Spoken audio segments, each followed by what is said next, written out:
어제도 말씀을 드렸지만 2001년부터 2011년까지 10년 동안에 구글 최고 경영자를 역임했던 에릭 슈미트가 최근에 미국 스탠퍼드대 강연에서 엔비디아가 인공지능 분야에서 엄청난 돈을 벌고 있다고 말한 것으로 알려집니다.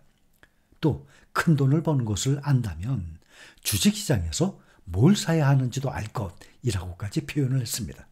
슈미트 전 CEO는 강연 중에 주식을 추천하는 것은 아니다고 했지만 사실상 AI 시대 최고 유망 기업으로 엔비디아를 꼽은 것이란 해석이 나오고 있습니다. 슈미트의 말대로 엔비디아의 경쟁력은 계속 강화되고 있습니다. 엔비디아는 올 하반기 B100, B200 등 블랙웨일 기반 AI 가속기를 내놓고 내년에는 고성능 AI 가속기 블랙웨일 울트라와 준 프리미엄 모델 B200A를 출시합니다. 모두 5세대 고대역폭 메모리 중에 최첨단인 12단 제품을 적용할 계획입니다. 글로벌 투자은행 모건 스탠리는 이달 초 엔비디아에 대해서 시간이 지나면 사라질 것으로 생각되는 많은 우려들의 주가가 하락을 했다면서 재진입하기 좋은 시점이라고 표현을 했습니다. 최근에 엔비디아가 주력하는 사업 중 하나가 기후 예측입니다. AI를 통해서 날씨를 지금보다 빠르고 정확하게 예측하는 기술을 개발을 하고 각국 기상청과 협업 중입니다. 젠슨 황 엔비디아 CEO도 지난해부터 각종 강연과 행사에서 기후 예측을 엔비디아가 인류를 위해서 달성을 해야 할 최고의 목표로 꼽고 있습니다. 황 CEO는 지난 3월 미국 실리콘밸리에서 열린 GTC 2024에서 기후 변화로 인한 1,400억 달러, 약 190조 원의 경제적 손실에 대응하기 위해서 엔비디아는 AI는 기후 예측 연구를 하고 있다라고 강조했습니다. 생성형 AI는 기상 관측의 게임 체인저가 될 것이라면서 엔비디아의 학습 모델은 전통적인 방식의 기후 연구로 수십 년이 걸릴 시간을 줄이고 있습니다. 엔비디아의 기후 예측 모델은 기존 기상청들의 방법보다 1000배나 빠르고 분석 대상의 해상도를 10배 높일 수 있는 것으로 전해지고 있습니다. 대만 기상청과의 협력에서 성과가 나오고 있는 것으로 알려지고 있습니다. 엔비디아의 예측 프로그램을 활용해서 대만 기상청은 최근 대만과 중국 남부를 강타한 태풍 개미의 예상 경로를 기존 모델보다 더 정확하게 예측한 것으로 전해지고 있습니다. 엔비디아는 투자 은행들의 매수 추천이 잇따르면서 주가가 상승을 하고 있습니다. 최근 미국 대형은행 뱅크 오브 아메리카는 그동안의 낙폭이 과도했다면서 반등할 주식 1순위로 엔비디아를 꼽았습니다.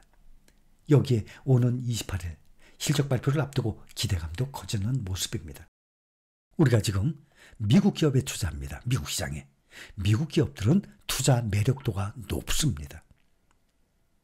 미국 기업들의 이 기술력, 혁신성, 그리고 주주가치 제고 노력 때문이에요. 매출 일부를 항상 연구 개발에 투자하고 지속적인 성장을 이어가고 이익은 배당과 자사주 매입으로 주주에게 적극적으로 환원을 하기 때문에 미국 주식은 투자자들에게 환영을 받을 수밖에 없는 것입니다. 또 회계나 주가 조작 이런 부정적인 문제로부터 비교적 자유로운 투명한 시장입니다. 미국 주식시장의 가장 큰 장점을 꼽으라면 바로 그 투명성이에요. 미국의 규제 당국은 투자자 보호뿐만 아니라 효율적인 경쟁 환경을 만들기 위해서 상장사들에게 방대한 정보를 요구를 합니다. 즉, 우리나라와는 다르게 기관 투자자와 일반 투자자 간의 이 정보 불균형 그런 거 없어요. 그런 불균형 문제나 기업과 투자자 간 정보 비대칭 문제 그런 거 현저히 작아요. 또 기업 역시 기업의 가치를 높이기 위해서 다양한 방식으로 개인 투자자들과도 소통을 합니다. 애플, 마이크로소프트, 엔비디아, 아마존, 구글, 페이스북, 테슬라 7종목 말씀드렸어요. 뭐가 생각나죠? 매그니피센트 세븐. 이 7종목들의 비중이 상당히 커지고 있습니다. 앞으로도 이 7종목을 비롯해서 미국의 이런 기술주들이 앞에서 이끌어 나갈 것입니다. 미국에는 세계 최고의 글로벌 기업들이 많이 있습니다. 또 한 기업의 시가총액이 한 나라의 주식시장 전체의 규모를 능가합니다. 어마어마한 규모입니다. 전 세계 시가총액 상위 기업들의 대다수가 미국 기업이 차지하고 있습니다. 주가는 여러 가지 이유로 하락을 하더라도 원래의 가치로 복원을 하게 되어 있습니다. 원래의 가치가 뭐죠? 1년에 4번 실적 발표하잖아요. 꾸준히 지금 실적 금융주도 시작했습니다. 금융주들 지금 시작했는데 결과 좋게 나오고 있죠. 항상 보면 전년 대비 매출이 몇 퍼센트 오르고 또 주당 순이익 EPS가 또 몇 퍼센트가 오르고 S&P 500개 회사 기준으로 보면 거의 80% 가까이. 그러면 500개 기업들 중에 약 400개 가까운 기업들이 전년 대비 계속 매출과 이익이 우상향을 하는 그러한 실적 발표를 우리는 확인합니다. 어떻게 됩니까? 주가는 그대로 비례적으로 매출과 이익을 따라가게 돼 있습니다. 주가 하락에 대한 불평, 불만, 두려움, 공포가 만연할 때 그때가 주가 가장 싸요. 그래서 우리는 항상 이제는 어느 정도 마인드가 형성이 됐기 때문에 이번에 정말 오랜만에 큰 하락을 넘은 폭락이었습니다. 우리는 그래도 오히려 여건이 되시는 분들은 좋은 매수 기회로 삼고 있는 것입니다. 재작년 2022년도와 같은 1년간의 하락장은 또다시 우리 앞에 또 올 것입니다. 그런데 앞으로는 그 하락장이 2022년도와 같은 1년간을 넘어서 2년간 이어진다고 해도 그동안 역사적으로 보면 하락장의 기간이 1년 전후였어요. 평균적으로 말이죠. 2년이면 긴 겁니다. 그런데 2년간 이어진다고 해도 우리는 장기적으로는 우상향을 한다는 시장의 믿음에는 변함이 없습니다. 지금 지나고 보니까 2022년도 하락장이었죠.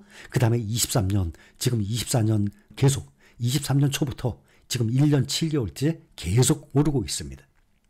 그렇다면 이 믿음만 갖고 있다면 22년도가 아니라 23년도에서도 한 6개월 정도 계속 하락장이었다면 우리는 계속 더 싼 가격으로 더 많이 모았기 때문에 지금의 수익률보다 더 높은 수익이 나왔을 것입니다. 또 오늘과 같은 이러한 폭락이 없다면 지나고 보면 나중에 보면 주가 상승폭 수익률이 그렇게 크지가 않습니다. 지금처럼 이렇게 뚝뚝 떨어져 줘야 더 이상 매수할 수 없는 사람들 말고 항상 그거는 제외를 하고 말씀드리는 거예요. 이렇게 주가가 뚝뚝 떨어져야 저가 매수 기회가 자꾸 생기는 것입니다. 이럴 때의 기회가 자꾸 생길수록 수익률은 점점 나중에 지나고 난 뒤에 보면 점점 수익률이 높아지는 거예요. 그래서 우리는 그런 하락장을 저가 매수의 기회로 삼는 것입니다. 앞으로도 이런 기회가 또 온다 그러면 우리는 그 하락장을 저가 매수의 기회로 삼을 것입니다. 우리의 평균 투자 목표 5년에 2배입니다. 그런데 지금 현재 나스닥 100 기준 타이거 나스닥 100이나 뭐 코덱스라든지 에이스도 마찬가지예요. 나스닥 100 ETF 또 미국에 직접 전하는 QQQ도 보면 5년에 2배 이상의 수익이 나옵니다. 150% 이상의 수익이니까 2.5배가 나오죠. 또 10년에 5배 이상의 수익률이에요. 그런데 10년을 보면 7배, 8배의 수익이 나옵니다. 우리의 투자 목표 5년에 2배, 10년에 5배 이상의 수익률, 이것은 절대로 흔들리지 않을 것입니다.